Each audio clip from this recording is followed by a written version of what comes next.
21 जुलाई को शुरू हुए मानसून सत्र का आज आखिरी दिन है। बिहार में वोटर लिस्ट के विशेष गहन पुनरीक्षण और ऑपरेशन सिंदूर पर प्रधानमंत्री के बयान की मांग को लेकर सत्र का ज्यादातर हिस्सा हंगामे से भरा रहा।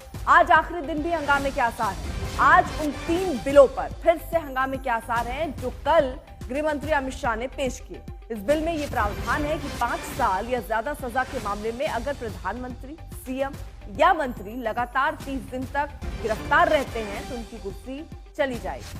कल भी इस मुद्दे पर सदन में हंगामा हुआ।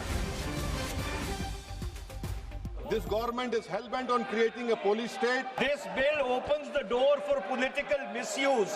What is the undue haste and urgency in bringing such a constitutional amendment bill? When he was the Home Minister of Gujarat, he had been arrested, sir. Whether he took the morality of that point of time?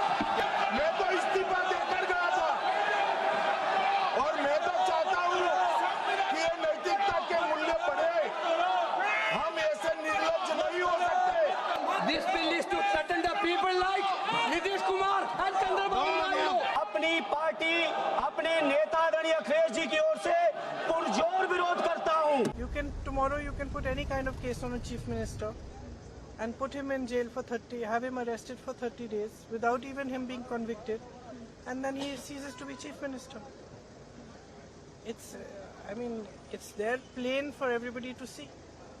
So I think that it's absolutely wrong. It's anti our constitution. It's against our constitution. It's undemocratic. तो विपक्ष को ये रास नहीं आ रहा है क्योंकि जांच एजेंसियों पर लगातार वो आरोप लगाते ही रहे हैं कि वो फिर परेशान करने के लिए मुख्यमंत्री, मंत्रियों को किसी भी केस में अंदर डाल सकते हैं और उसके बाद उनके जो पद है वो भी चला जाएगा। तो इसको लेकर लगातार हमने कल भी किस तरह हंगामा सदन में हुआ। हालांकि उस समय सिर्फ बिल पेश किया गया था, बिल को जेपीसी के पास भेज दिया गया है और ऐसे में इस पर चर्चा के लिए सरकार तैयार है, इस पर अगर कोई सुधार है उसके लिए तैयार है, लेकिन विपक्ष किसी तरह से इसको लेकर आगे बढ़ना नहीं चाहता और इसीलिए कल हमने हंगामा जबरदस्त देखा था। और आज राज्यसभा में जब पेश किया जाएगा तो मान के चलिए कि आज भी जबरदस्त हंगामा इसको लेकर होना ही है, क्योंकि विपक्ष इस बिल को लेकर बिल्कुल भी राजी होने के मूड में नजर नहीं आ रहा है।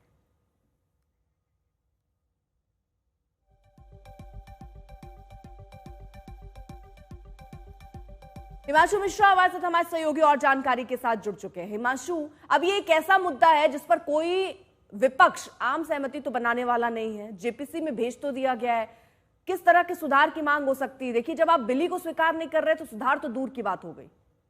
देखिए, इस पे 2 चीजें विपक्ष को भी समझनी होगी। सरकार की भी ये मंशा है।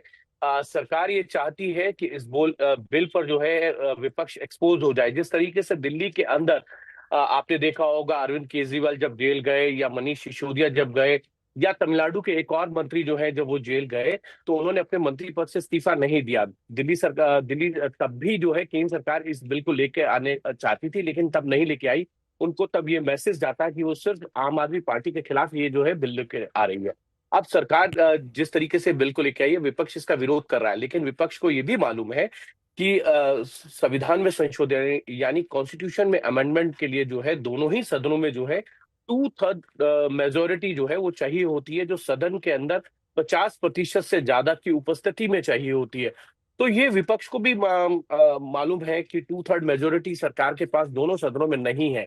ऐसे में